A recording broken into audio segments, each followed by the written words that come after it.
Oh my gosh. Wow. It's exactly the same. Yeah, it is. I'm Jo Price. And I'm Clare Hughes. And we're at Ysgol Penrhyn Dewi, which we knew as Ysgol Dewi Sant. We were always friends, but our friendship in secondary school is where we kind of knew that it was a special friendship. And we were different in school. You would be off doing like all your sports and stuff, and I was not interested at all.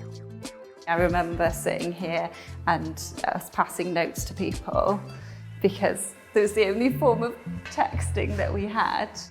If you'd had a day that wasn't great, you'd go home and just say, right, I'm not going to think about it. Whereas now, that pressure would still carry on. Young people just have to face all of that now, where Constantly. we'd be just sat here reading our letters or passing letters to people, and it seems like that was the easier life. We constantly, whenever we're together, something about school will come up. Small things at the time, but they're the things you look back and really laugh about. That is why I think that what we have is so special. Yeah. And the importance of building upon those relationships in school, because they genuinely are the best days of your life.